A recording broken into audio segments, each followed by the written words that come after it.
Thanks, comrades. And like a couple of the other speakers, I want to start by paying tribute to all the trade unions and all the trade unionists who've been on strike over the last 10 months.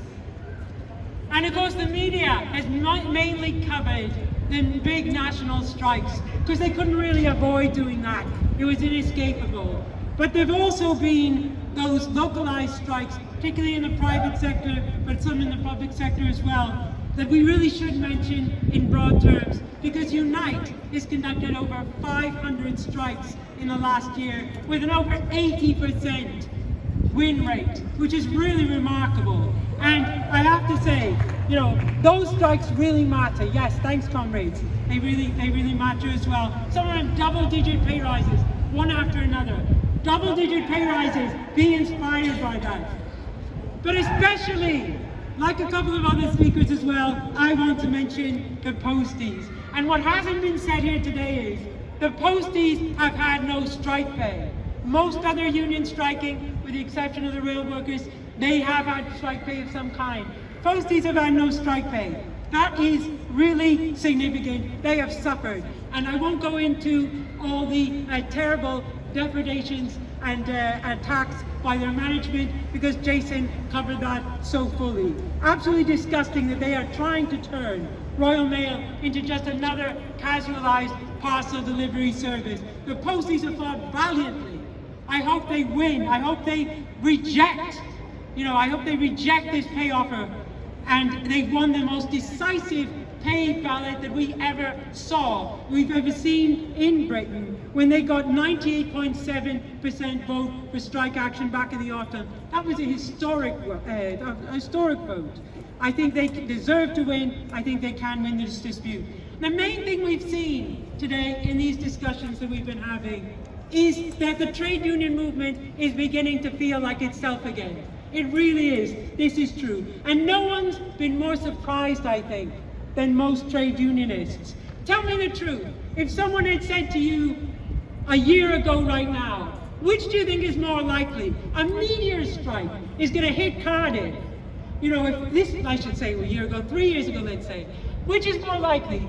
Or is it more likely that we'll see a pandemic globally that closes down society, followed by a massive strike wave? I think most people would seriously have gone for the meteor strike, seriously. Now, those days, the main thing is to say, those days are well and truly over. Now, comrades,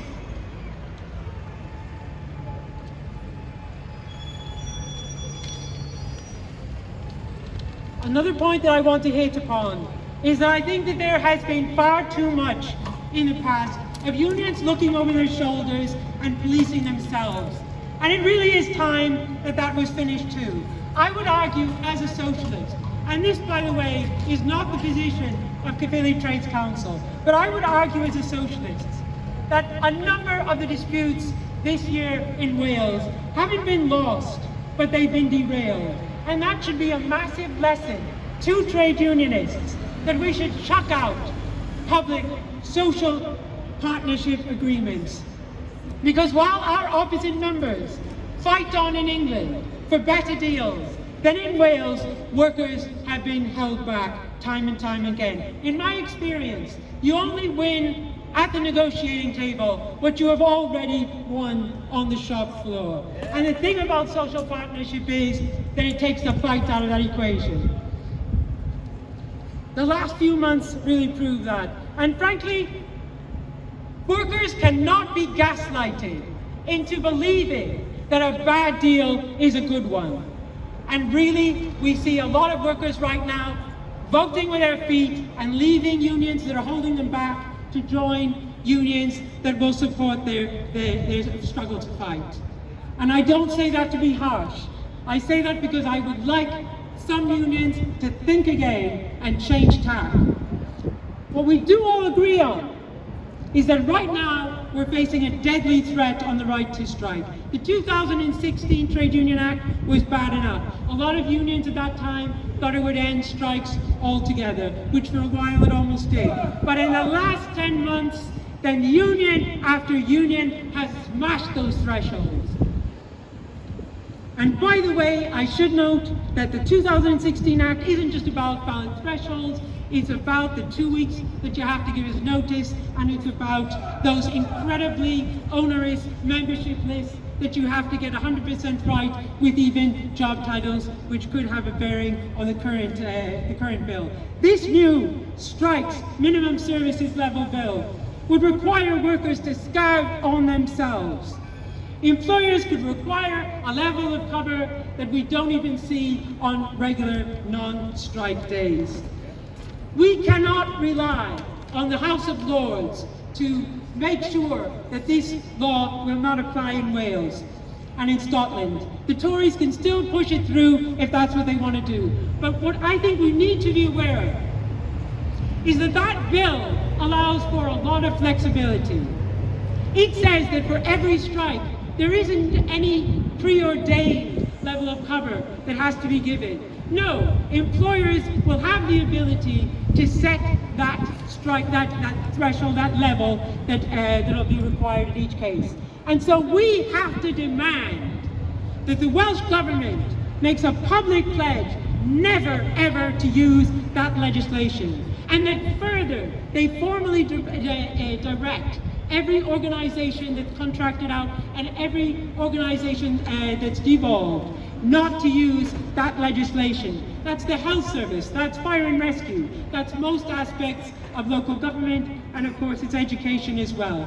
We need to demand that becomes the policy of Welsh Government. And we don't need a law to make us safe on strike days.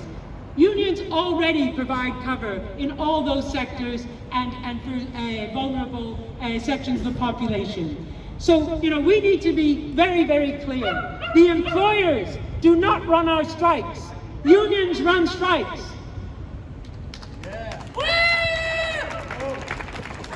Brothers and sisters, this is just the beginning. For the last 10 months, then the trade union movement has just been flexing its fingers, quite honestly. I was flicking through my phone the other day and I realized that I've been on nearly 100 picket lines in the last 10 months. So I know of many of the people who are here today. We know that if those strikes could have been coordinated together, then they would have had a far greater impact. Look at the buzz we've seen in this very square on those few days of limited coordinated action that we did have. It's been great to see Wales TUC calling unions together and organising trades councils to work together. That's more of what we need. At this May Day rally, we should pledge as activists, not just to visit each other's picket lines with solidarity, although of course we will do that. But we need to build a fight to strike together when we do need to strike, so we can bring down the Tories. And let's start having the debate about how we can replace them with a real socialist alternative. Thank you, comrades, and see you on the picket lines.